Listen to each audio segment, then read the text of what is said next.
नमस्कार दोस्तों, आप सभी का स्टॉक इजी में स्वागत है। दोस्तों, आज हम बात करने वाले हैं सनोफी इंडिया शेयर के बारे में, जो कि एनएससी बीएससी दोनों प्लेटफॉर्म पे ये कंपनी लिस्टेड है। सबसे पहले हम इसको फंडामेंटली देखेंगे कि कंपनी कितना स्ट्रांग है, कंपनी के जो फाइनेंशियल्स है उनके अंदर क्या स्ट्रेंथ है, उनके मैनेजमेंट क्या बोल रहे हैं, इन्वेस्टर्स की होल्डिंग देखेंगे, कैश फ्लो देखेंगे और फिर बाद में हम यहाँ पे कंपनी की टेक्निकल एनालाइज करेंगे कि कंपनी में इस समय होल्डिंग बनाने का सही टाइम है या नहीं, क्या हम बाय कर सकते हैं यहाँ पे या फिर सेल कर दे शेयर को। ये सारी चीजें हम यहाँ पे शेयर में देखेंगे। तो चलिए बात करते हैं कंपनी के मार्केट कैपिटल के बारे में, यानी कंपनी का मार्केट कैपिटल कितना है। अगर आप देखें तो कंपनी का मार्केट कैपिटल यहाँ पे 9,230 करोड़ का है और अगर उनकी डेट को देखें तो 20 करोड़ का है। यानी कंपनी के पास बोल सकते हैं कि कंपनी ऑलमोस्ट डेट फ्री है, कंपनी का कोई कर्ज नहीं है अगर हम उसके मार्केट कैपिटल से उसका डेट को यहाँ पे कंपेयर करें तो। अब दूसरा अगर हम यहाँ पे देखेंगे अर्निंग पर शेयर, कंपनी 155 रुपया कमा रही है एक शेयर के पीछे। ये चीजें यहाँ पे हमें बताती है। अगर हम थोड़ा और नीचे आए कि कंपनी के फाइनेंशियल्स में क्या चल रहा है, प्रॉफिट एंड लॉस पे अगर हम आते हैं यहाँ पर, तो आप देख सकते हैं इनके यहाँ पे जो सेल्स है 2013 में, दिसंबर 2013 में 1809 करोड़ का इनका रेवेन्यू था। अब आपको क्या लगता है यहाँ से फ्यूचर में इसको अगर हम इस सब सारी चीजों को अगर आप यहाँ से इतना हम इसको इधर से अगर इस चीज को हटा दे तो आपको तो ये लगेगा अगर कंपनी का जो प्राइस है 4000 है तो कंपनी ने कुछ अच्छा अचीव कर लिया होगा, इन्होंने काफी ज्यादा रेवेन्यू जनरेट कर रहे होंगे कंपनी। तो ये चीजें यहाँ पे नहीं हो रही है। कंपनी का अगर आप रेवेन्यू देखेंगे कांस्टेंट है, वो बढ़ ही नहीं रहा है, वो वहीं पर है। ये कंपनी का अगर आप रेवेन्यू देखें तो ये बढ़ने का नाम नहीं ले रहा है। तो ऐसी कंपनी में ग्रोथ कैसे आएगी अगर उसका रेवेन्यू कंपनी जनरेट नहीं कर पा रही है। वो जितना पहले 2013 में कर रही थी उतना ही वो दिसंबर 2024 में कर रही है। तो ऐसे तो नहीं चल पाएगा। ऐसे में क्या होगा कि जो इन्वेस्टर्स में पैसा लगा रहे हैं वो कैसे बढ़ेगा उनका पैसा। ये बात है, जो लॉन्ग टर्म के लिए अगर किसी व्यक्ति ने यहाँ पे पैसा लगाया होगा 2013 में तो उसकी चीजें 2024 में अगर रेवेन्यू के हिसाब से देखे तो कंपनी कुछ ज्यादा प्रॉफिट यहाँ पे कमा नहीं रही है। अगर आप यहाँ पे इसका देखें EBITDA मार्जिन तो उतना ही है जितना 2013 में था, एकदम कांस्टेंट है, वो हिल ही नहीं रहा, एक में स्टक हो गया एकदम से। ठीक है, ऐसा भी हो सकता है कंसोलिडेट और ऊपर नीचे नहीं, वो सेम प्राइस सेम परसेंट पे वहीं पर है।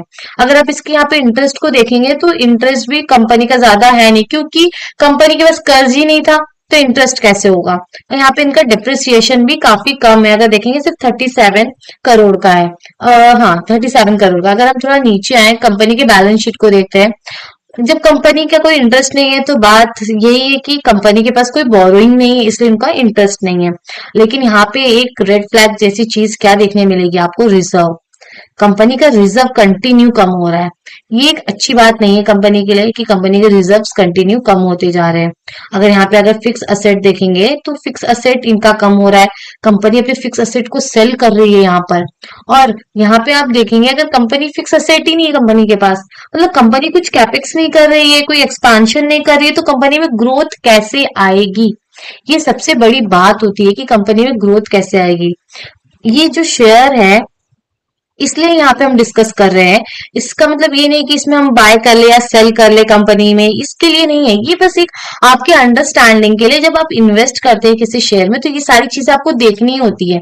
जैसे अगर कोई कंपनी है, अगर वो एक्सपेंस नहीं कर, अगर अपने कंपनी के ऊपर खर्चे ही नहीं कर रही है, कुछ यहाँ पे एक्सपांशन नहीं कर रही है, कुछ कैपेक्स नहीं कर रही है, तो कंपनी ग्रोथ कैसे करेगी। कंपनी तो वहीं पे वहां का वहीं रह जाएगी, वो कैसे रेवेन्यू जनरेट और कर पाएगी।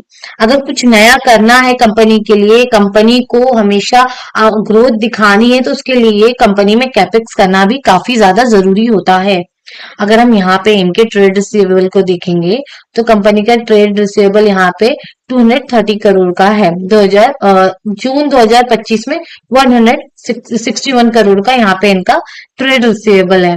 अगर हम थोड़ा नीचे आए इनके कैश फ्लो को देखेंगे, यहाँ पर कंपनी का जो कैश फ्लो है हमेशा पॉजिटिव रहा है, यानी कि जितना कंपनी यहाँ पे प्रॉफिट अपना कमा रही है उसको कैश में कन्वर्ट कर ले रही है, ये यहाँ पे पॉजिटिव चीज है। लेकिन कंपनी का ये है कि कंपनी की ग्रोथ यहाँ पे रुकी हुई दिख रही है पूरी तरह से, मतलब कंपनी यहाँ पे कुछ ग्रोथ नहीं कर पा रही है। ये चीजें यहाँ पे साफ साफ दिख रही है।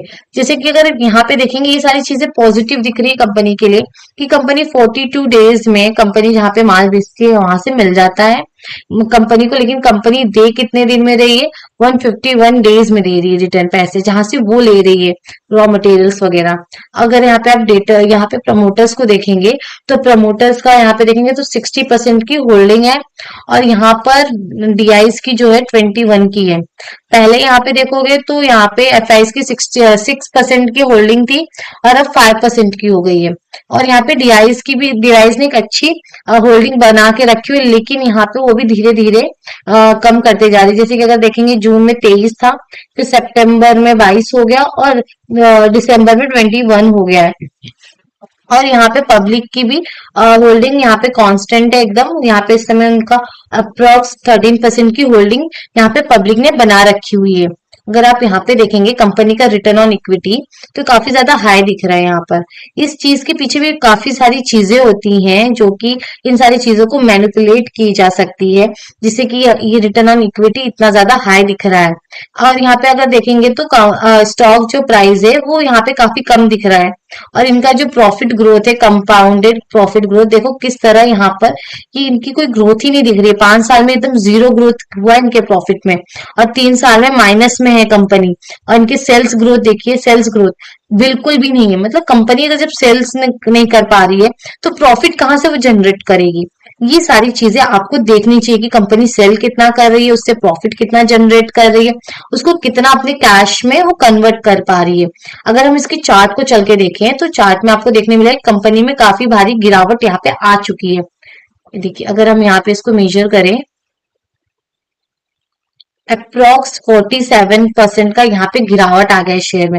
वैसे तो जिस तरह से 2025 में माहौल रहा है कि सिचुएशन खराब थी, पॉलिटिकल टेंशन था, सारे शेयर्स गिर रहे थे उस टाइम पे, गिरे तो ये भी है, लेकिन अब यहाँ से शेयर का उठना थोड़ा मुश्किल दिख रहा है। अब यहाँ पे हमें वेट करना पड़ेगा कि कंपनी के लिए कुछ अच्छा मैनेजमेंट करे। ये चीजें दिखाती है कि मैनेजमेंट यहाँ पे अच्छे से काम नहीं कर पा रही है। पहली बात तो ये, अगर मैनेजमेंट ने कुछ अच्छा अनाउंस किया, कुछ अच्छी ग्रोथ दिखाई, तो चार्ट में तुरंत यहाँ पे रिफ्लेक्ट हो जाएगा।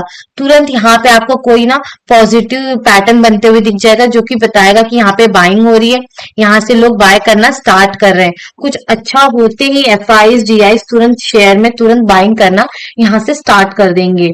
तो दोस्तों आज के लिए हम यही रुकते हैं। अगर ये वीडियो आपको यूजफुल लगा है तो लाइक कमेंट सब्सक्राइब जरूर करें।